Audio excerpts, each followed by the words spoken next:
વિદ્યાર્થી મિત્રો, પ્રકરણ 4ના ઓનલાઈન વિડીયો લેક્ચરમાં આપનું હાર્દિક સ્વાગત છે. કાલે આપણે ઉદાહરણ 10 સુધી જોઈ ગયા છીએ. તો આજે ઉદાહરણ 11નો અભ્યાસ કરીએ.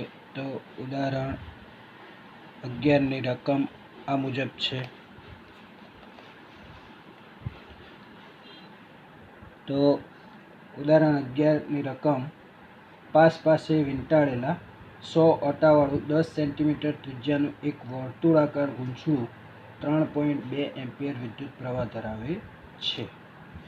તો આટાની સંખ્યા n બરાબર 100 આપેલ છે. 10 સેન્ટીમીટર ત્રિજ્યા કીધી છે, એટલે r બરાબર 10 સેન્ટીમીટર છે.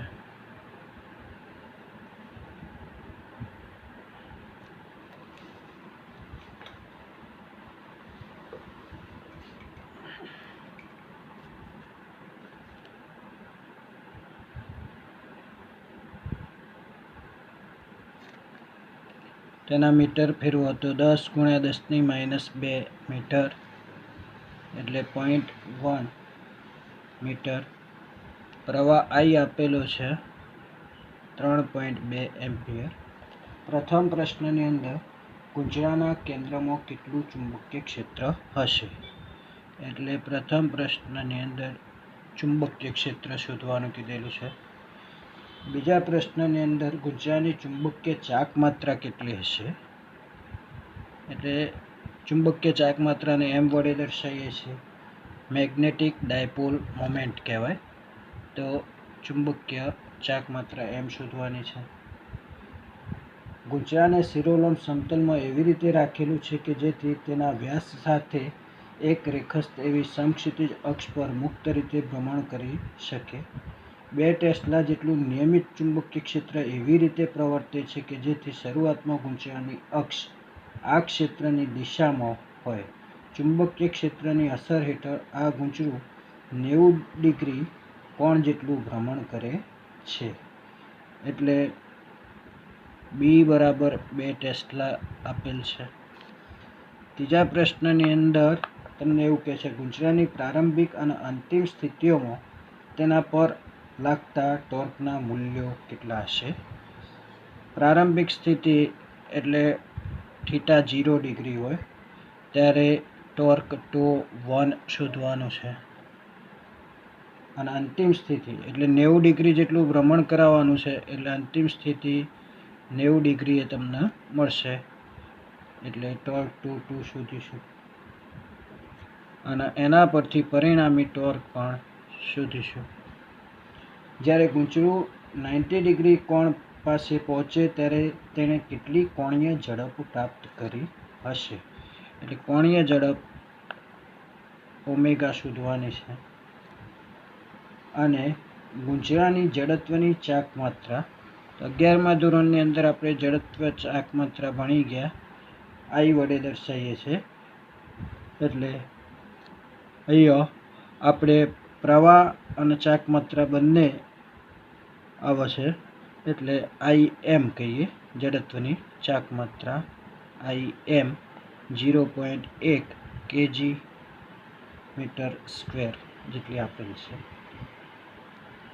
તો સૌ પ્રથમ પ્રશ્ન જે કીધો કે ગૂંચળાના કેન્દ્ર પાસે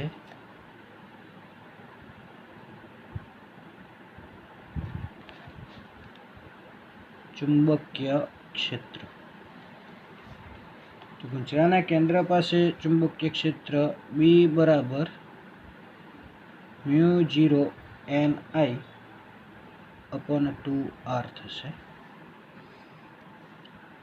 તો μ0 એટલે 4π × 10⁻⁷.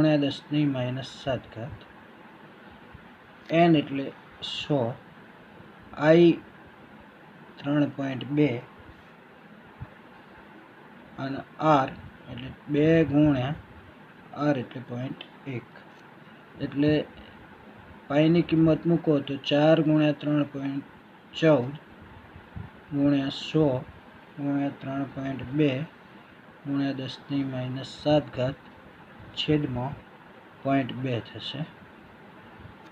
તો કેલ્ક્યુલેશન કરશો તો 20,096 ગુણ્યા 10⁻⁷ ટેસ્લા, એટલે 1, 2, 3 અને 4 પોઈન્ટ ખસો તો ચુંબકીય ક્ષેત્ર 2 ગુણ્યા 10⁻³ ટેસ્લા જેટલું મળશે.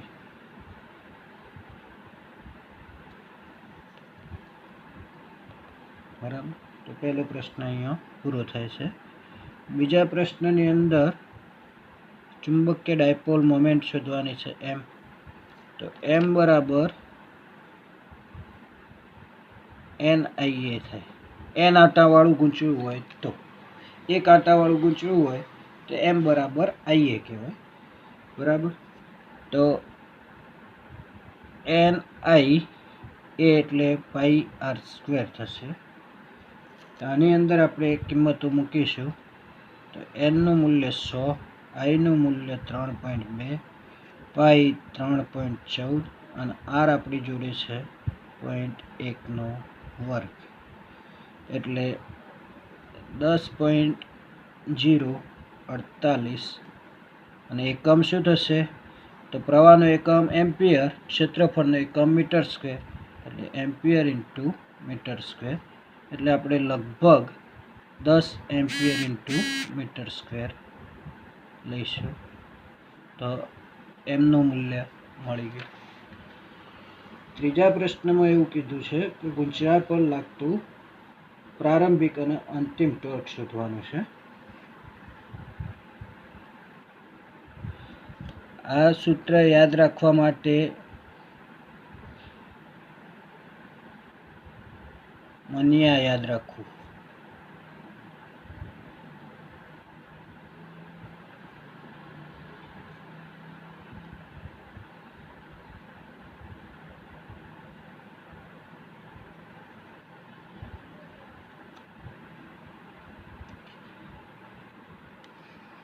તો ગૂંચળા પર લાગતું ટોર્ક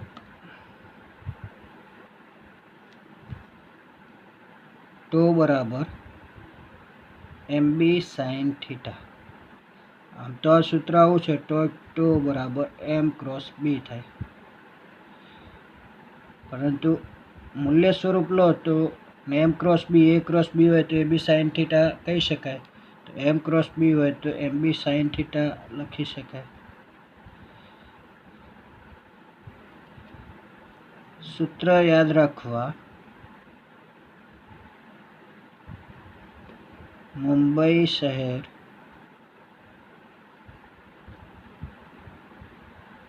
ટેન્શનમાં આવી ગયું.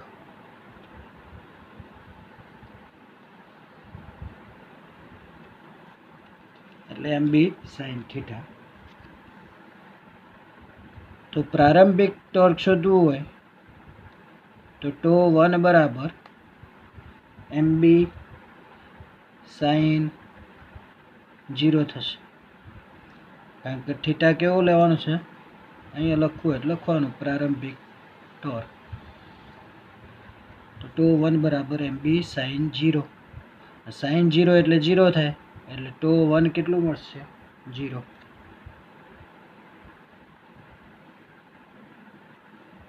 ટોર્કનો એકમ લખવો એટલે લખવાનો ન્યૂટન ઇન્ટુ મીટર અથવા જૂલ પણ કહી શકાય. શૂન્ય હોય તો એકમ ના લખો તો ચાલે. અંતિમ ટોર્કની વાત કરીએ તો અંતિમ ટોર્ક ટો બરાબર MB sin 90 થશે. તો sin 90 એટલે 1 થઈ જાય, એટલે ટો બરાબર MB થાય. તો એમનું મૂલ્ય આપણે લાવ્યા છીએ 10 અને બીનું મૂલ્ય આપણને આપેલું છે 2 ટેસ્લા. તો 10 ગુણ્યા 2 એટલે 20 ન્યૂટન ઇન્ટુ મીટર અથવા જૂલ થાય.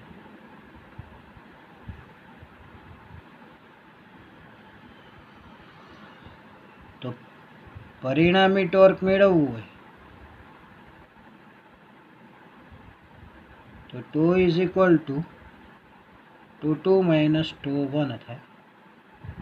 તો ટો 20 210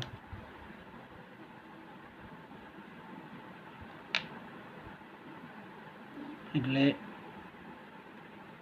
20 ન્યૂટન ઇન્ટુ મીટર અથવા જૂલ થશે પરિણામી ટોર્ક. તો અહીંયા એ ભાગ પણ પૂરો થઈ ગયો. હવે ચોથો ભાગ.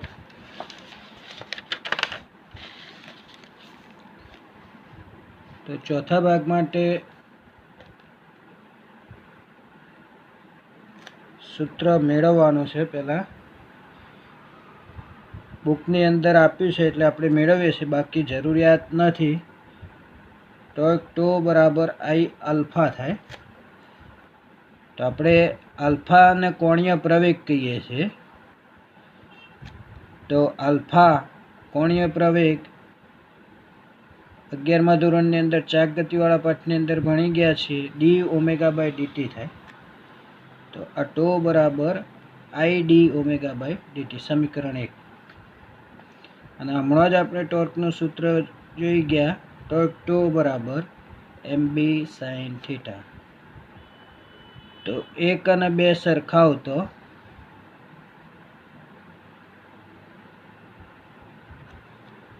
આઈ d omega by d t is equal to MB sine theta.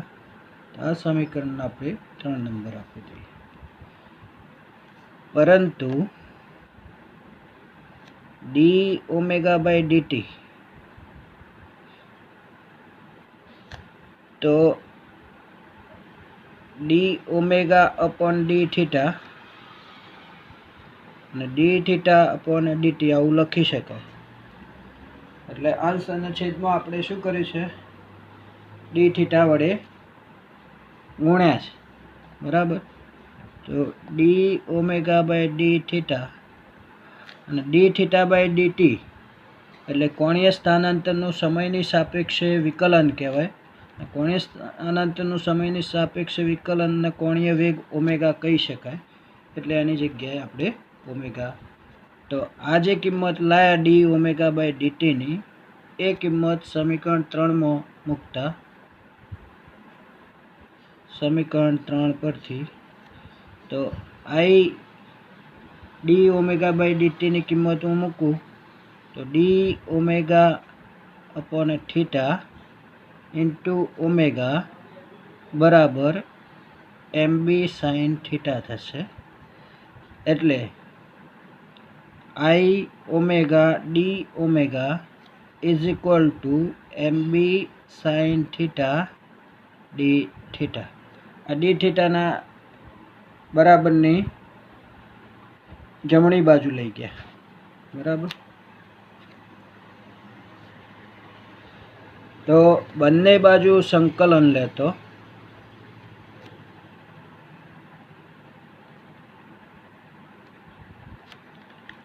તો આઈ બરાબર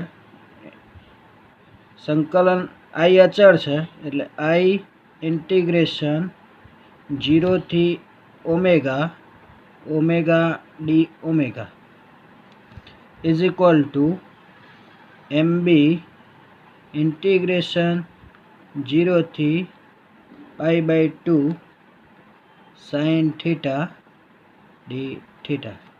કારણ કે ટોર્ક, પ્રારંભિક ટોર્ક આપણે થીટા બરાબર 0 ડિગ્રી અને અંતિમ ટોર્ક થીટા બરાબર 90 ડિગ્રી લઈએ છીએ. એટલે અહીંયા લિમિટ શું આવશે? 0 થી પાઈ બાય 2. તો અહીંયા ઓમેગા છે તો એનું સંકલન ઓમેગા સ્ક્વેર બાય 2 થાય. અને લિમિટ શું? 0 થી ઓમેગા. કયા સૂત્રને આધારે સંકલન કર્યું? તો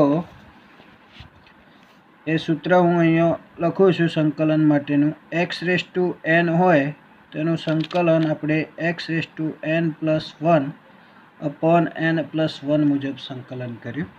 એટલે અહીંયા ઓમેગાની કેટલી ઘાત કહેવાય? 1 ઘાત. એટલે ઓમેગા સ્ક્વેર બાય 2 થશે. એટલે એમબી ના સાઇનનું સંકલન માઇનસ કોસ થીટા થાય, સાઇનનું સંકલન માઇનસ કોસ થીટા, અને લિમિટ શું 0 થી π/2, બરાબર. એટલે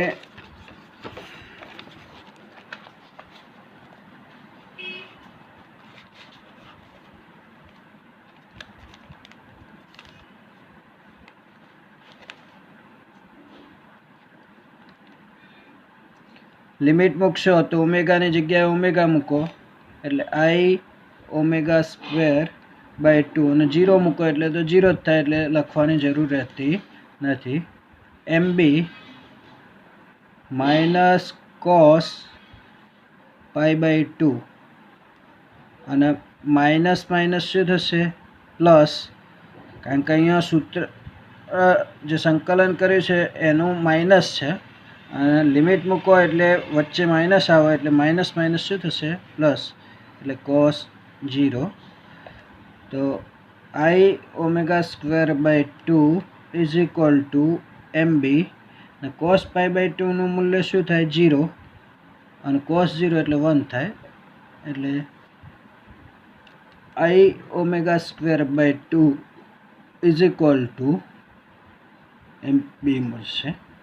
તો ω² ઇઝ ઇક્વલ ટુ 2MB/I થાય. તો આ જે સૂત્ર મળ્યું તો ω² છે, તો સ્ક્વેર દૂર કરીએ તો ઓમેગા બરાબર શું લખાય? √2MB/I. તો આ સૂત્ર મેળવવા માટે આખું સંકલન તમને બતાવેલું છે. હકીકતમાં આ સંકલનની કોઈ જરૂરિયાત નથી, તો તમે ડાયરેક્ટ સૂત્ર વાપરી શકો, ઓમેગા બરાબર √2MB/I, બરાબર. તો 2 mનું મૂલ્ય આપણે જાણીએ છીએ 10, બીનું મૂલ્ય 2 અને આઈનું મૂલ્ય 0.1. એટલે અહીંયા આઈ જે છે એ IM છે. આ સૂત્રની અંદર આપણે આઈની જગ્યાએ IM લખીશું. જડત્વની ચાક માત્રા I બરાબર IM, જડત્વની ચાક માત્રા. એટલે IM નું મૂલ્ય આપણે 0.1 આપેલ છે, એટલે કેલ્ક્યુલેશન કરશો તો 20 રેડિયન/સેકન્ડ જવાબ મળશે.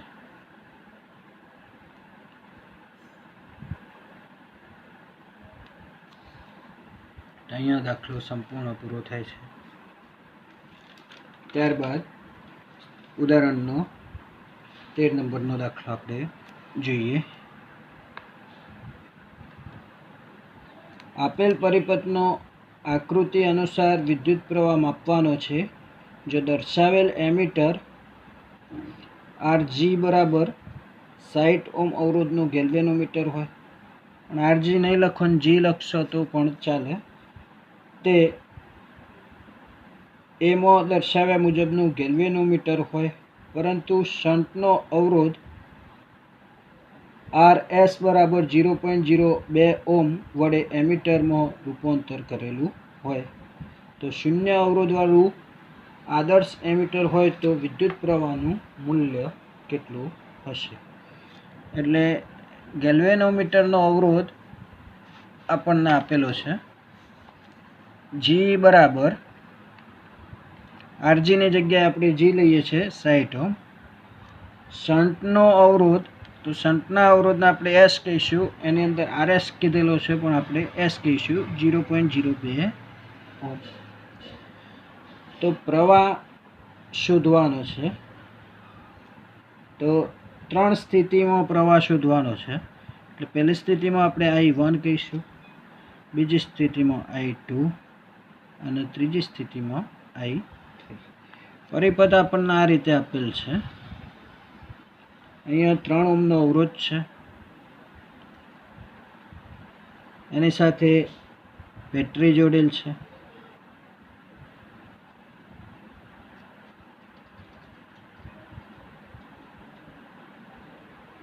અહીંયા એમીટર જોડાયેલ છે.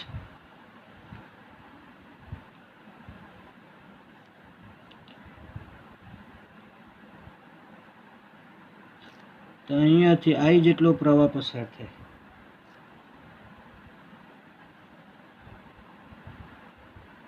બરાબર, આવું આપણને આકૃતિની અંદર આપેલ છે. એટલે શરૂઆતની કન્ડિશનની અંદર આપણે વાત કરીએ તો અવરોધનું 60 ઓહ્મ અવરોધ આપ્યો છે, એ ગેલ્વેનોમીટરનો અવરોધ છે. બરાબર,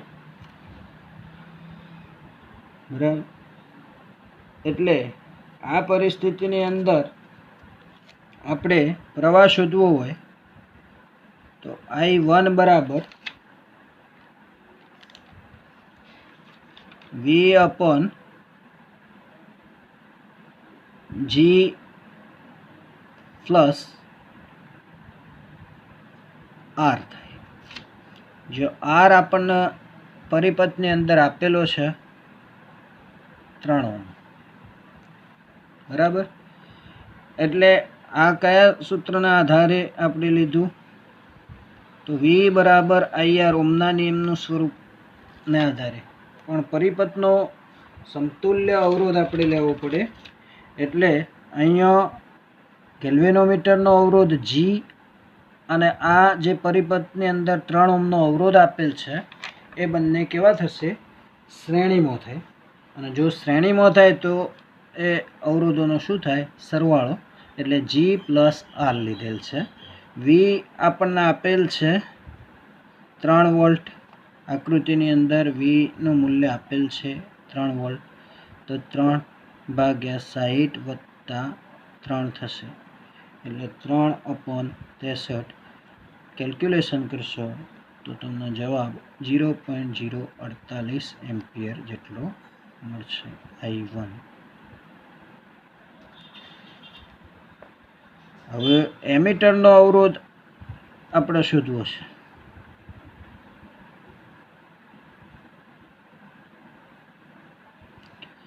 તો આગળ આપણે જોઈ ગયા છીએ તો ગેલ્વેનોમીટરનું એમીટરમાં રૂપાંતર કરવા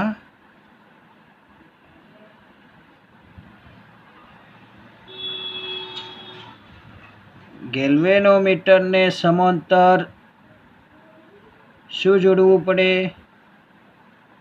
તો આગળ આપણે જોઈ ગયા છીએ શન્ટ જોડવું પડે. 28 નંબરના દાખલાની અંદર આ વસ્તુ આપણે કીધેલી છે.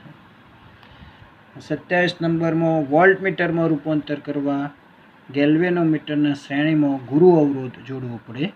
શન્ટ એ લઘુ અવરોધ પણ કહી શકાય, એટલે લઘુ અવરોધ અથવા શન્ટ બરાબર જોડવો પડે. તો એનો અવરોધ શોધવો છે. તો આ ગેલ્વેનોમીટરનું આપણે એમીટરમાં રૂપાંતર કરવાનું છે, એટલે ગેલ્વેનોમીટરના સમાંતર શું જોડવું પડે? શન્ટ જોડવો પડે. તો એમીટરનો અવરોધ જે છે એને આપણે RA કહીએ.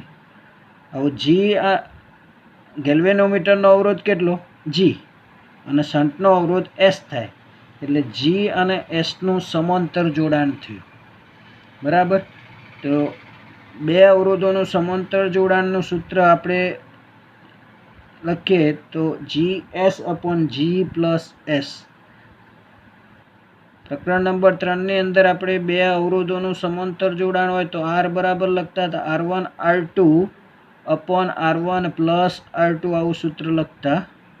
બરાબર, તો અહીંયા ગેલ્વેનોમીટરનો અવરોધ G અને શન્ટનો અવરોધ S છે. તો આ બંનેનું સમાંતર જોડાણ છે. સમાંતર જોડાણ માટે આ સૂત્રનો ઉપયોગ કર્યો. આ સૂત્ર લખવાની જરૂરિયાત નથી. બરાબર, તો GS/G પ્લસ S થાય. તો G આપણે જાણીએ છીએ 60 અને S આપણને આપેલો છે 0.02. તો 60 વત્તા 0.02 એટલે ઉપર ગુણાકાર કરશો તો 1.2 ના છેદમાં 60.02. તો કેલ્ક્યુલેશન કરશો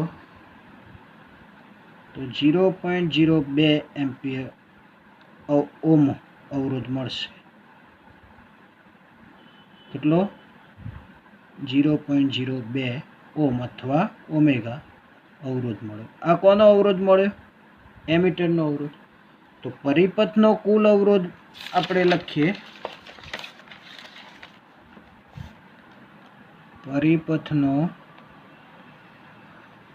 કુલ અવરોધ, કારણ કે પરિપથમાં 3 ઓહ્મનો અવરોધ જોડાયેલો છે. તો આ તો કોનો અવરોધ લાયા? એમીટરનો અવરોધ. તો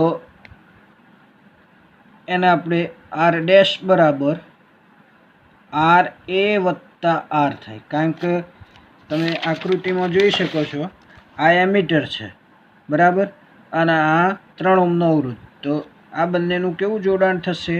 શ્રેણી જોડાણ થાય. અને શ્રેણી જોડાણમાં બંને અવરોધોનો સરવાળો થાય. તો એમીટરનો અવરોધ આપણને આપેલ શોધીને લાવ્યા છીએ 0.02, અને આર બરાબર આપણે 3 ઓહ્મ આપેલ છે પરિપથની અંદર, એટલે 3.02 ઓહ્મ મળે. પણ આપણે તો પ્રવાહ શોધવાનો છે. તો ઓહ્મના નિયમ મુજબ આપણે I2 બરાબર શું લઈશું? V/R ડેશ લઈશું. તો V આપણી જોડે કેટલો છે? 3, અને R ડેશ કેટલો લાવે? 3.02. તો આનું કેલ્ક્યુલેશન કરશો તો તમને 0.99 એમ્પિયર પ્રવાહ મળશે.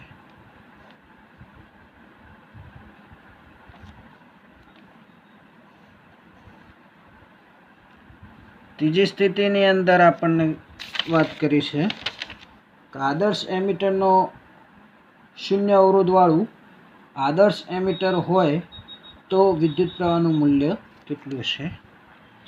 તો આદર્શ એમીટરનો અવરોધ આર એ બરાબર 0 થાય. તો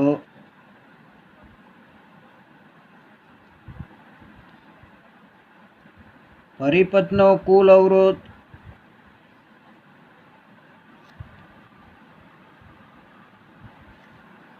આર બરાબર 3 ઓહ્મ જ થશે. કારણ કે એમીટરનો અવરોધ કેવો થાય? આદર્શ એમીટરનો અવરોધ 0 થાય. એટલે પરિપથનો જે કુલ અવરોધ છે એ 3 ઓહ્મ જ આર જેટલો જ મળશે બરાબર. એટલે I3 બરાબર, આ લખવાની કોઈ જરૂરિયાત નથી, ફક્ત સમજૂતી માટે લખેલ છે, એની જરૂરિયાત નથી. તો I3 બરાબર V અપન શું થશે? R થાય. એટલે V3 અને R આપણી જોડે છે જ 3, તો I3 બરાબર 1 એમ્પિયર મળશે. તો અહીંયા આ દાખલો પણ પૂર્ણ થઈ જાય છે. હવે આપણે ઉદાહરણ નંબર 6 જોઈએ.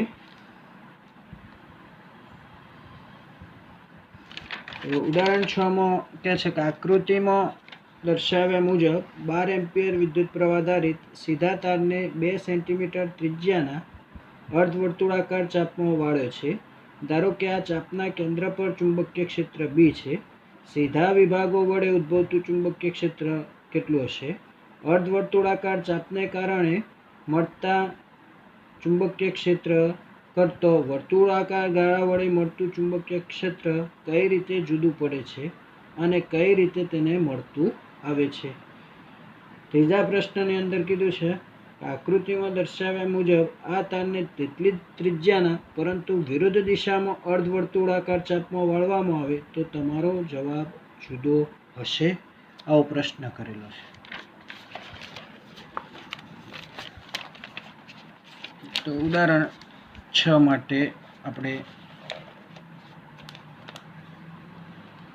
તમને 2 આકૃતિ આપેલી છે. એ આકૃતિ દોરવાની જરૂરિયાત નથી. I બરાબર આપણને આપેલ છે 12 એમ્પિયર. આર બરાબર આપેલ છે 2 સેન્ટીમીટર, તેના મીટરમાં ફેરવો એટલે 2 × 10⁻² મીટર થશે. μ0/4π બરાબર આપણે શું લઈ શકીએ? 10⁻⁷ ટેસ્લા મીટર પ્રતિ એમ્પિયર લઈ શકીએ છીએ. તો સૌ પ્રથમ કે છે સીધા તાર માટે ચુંબકીય ક્ષેત્ર શોધવું છે. તો તાર આ રીતે સીધો હોય, એમાંથી પ્રવાહ I જેટલો પસાર થાય છે, બરાબર. તો dl × r લઈએ તો a × b હોય તો શું લખાય? AB sin θ થાય. તો અહીંયા dl × r છે તો rdl sin θ લખાય. હવે તાર સીધો છે એટલે r અને dl વચ્ચેનો ખૂણો કેવો થાય? 0. એટલે rdl sin 0 થાય. sin 0 નું મૂલ્ય શું થશે? 0. એટલે dl × r આપણને 0 મળશે. તો બાયો સાવર્ટના નિયમ મુજબ ચુંબકીય ક્ષેત્રનું મૂલ્ય B બરાબર μ0/4π dl × r r². આવું સૂત્ર આપણે કાલે જોઈ ગયા છીએ, બાયો સાવર્ટના નિયમનું સૂત્ર છે. તો અહીંયા dl × r કેવો છે? 0. તો dl × r 0 હોય તો ચુંબકીય ક્ષેત્રનું મૂલ્ય શું મળશે? 0. એટલે મૂલ્યને માનાંકમાં ના દર્શાવો તો પણ ચાલે. એટલે B બરાબર 0. એટલે એવું કહી શકાય કે સીધા તારની અંદર કોઈ ચુંબકીય ક્ષેત્ર ઉદ્ભવતું નથી. કારણ કે એટલે આપણે આવું લખી શકીએ, આમ સીધા તારમાં પ્રવાહ પસાર થાય ત્યારે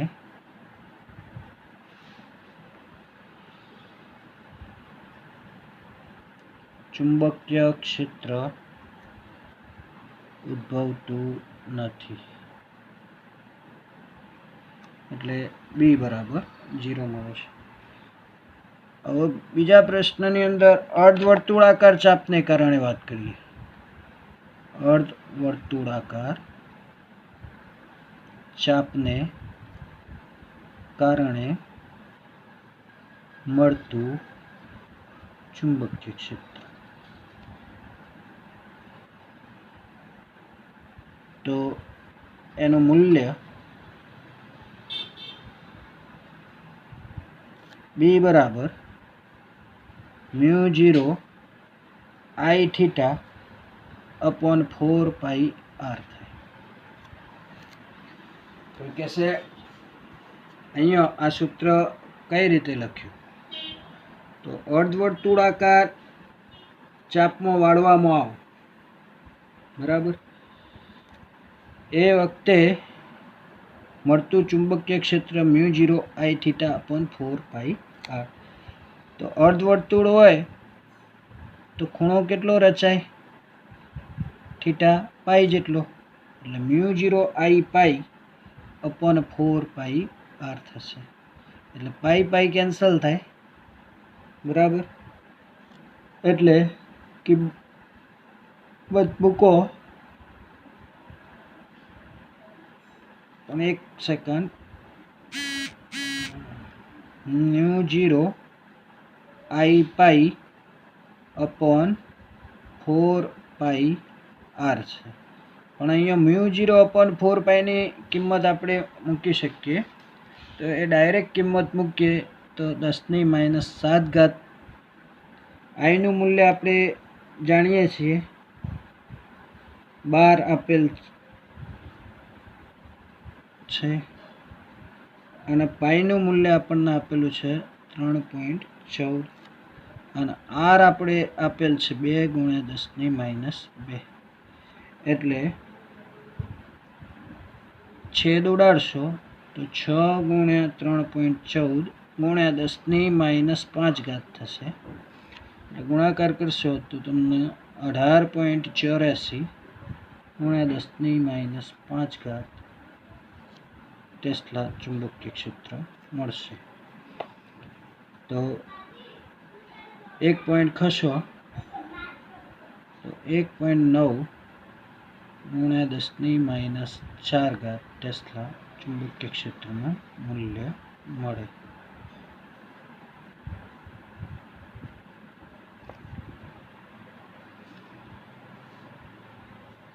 બરાબર. ત્યારબાદ પૂર્ણ વર્તુળાકાર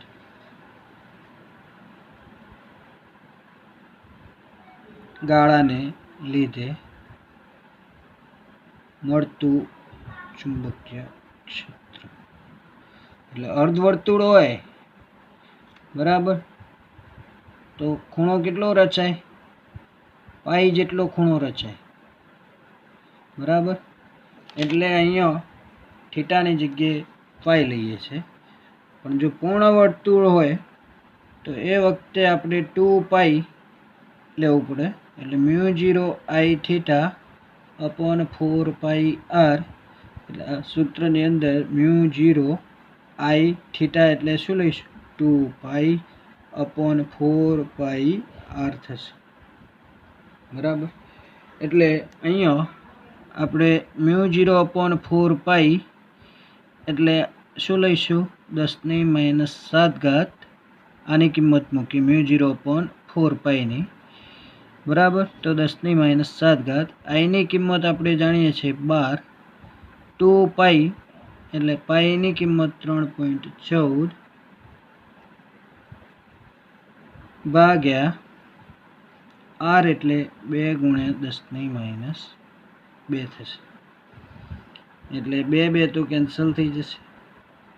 -2 છે, ઉપર જાય તો -5 થશે. એટલે 12 × 3.14 કરશો તો 37.68 × 10⁻5. એટલે 1 પોઈન્ટ ખસો એટલે 3.8 લખી શકાય. પાછળ 6 છે એટલે 1 ઉમેરાશે. એટલે 3.8 × 10⁻4 ટેસ્લા. એટલે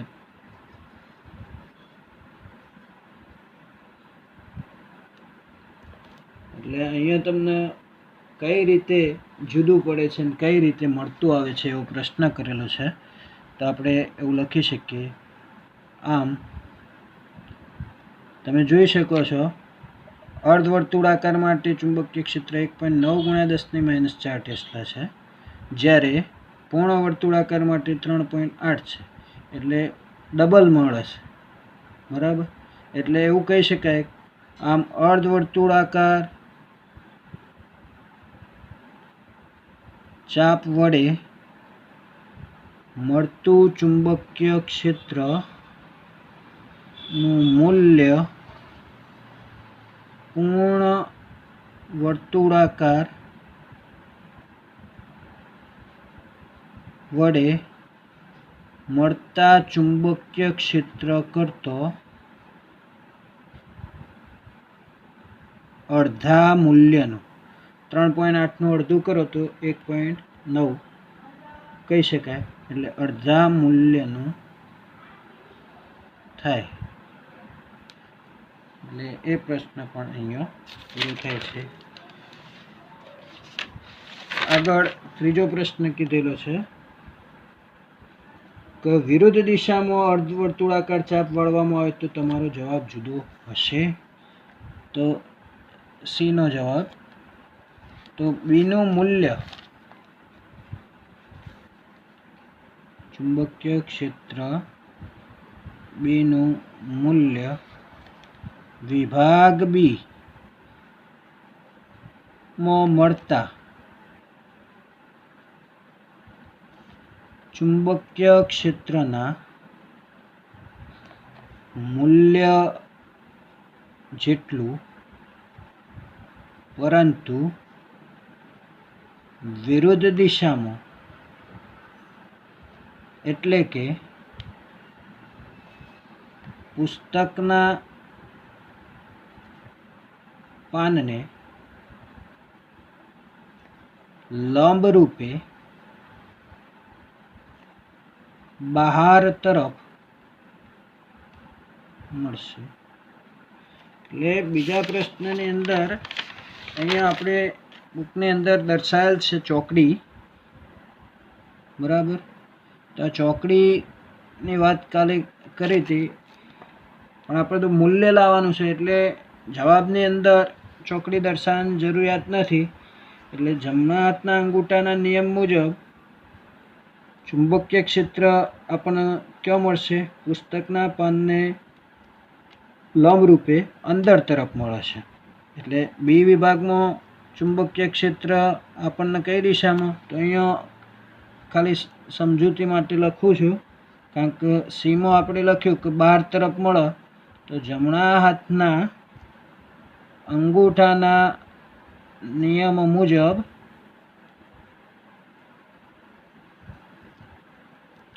dl ક્રોસ r એ પુસ્તકના સમતલને લંબ રૂપે અંદર તરફ ચુંબકીય ક્ષેત્ર મળે. તો આ સમજૂતી તમને આપી, આ લખવાની જરૂરિયાત નથી, બરાબર. આ ચોકડી પણ અહીંયા દર્શાવશો નહીં, બરાબર. આ ખાલી સીના જવાબ માટે તમને ચોકડી દર્શાવી છે, બરાબર. એટલે આ ફક્ત સમજૂતી. ચોકડી એ શું દર્શાવે છે એ ઉપર સમજાયેલ છે તમને, બરાબર. તો અહીંયા આ દાખલો પણ પૂર્ણ થાય છે. તો વિદ્યાર્થી મિત્રો, કોઈ દાખલામાં મુશ્કેલી જણાતી હોય તો તમે ટેલિફોનિક ડિસ્કશન કરી શકો છો. તો આપણે અહીંયા સુધી રાખીએ છીએ.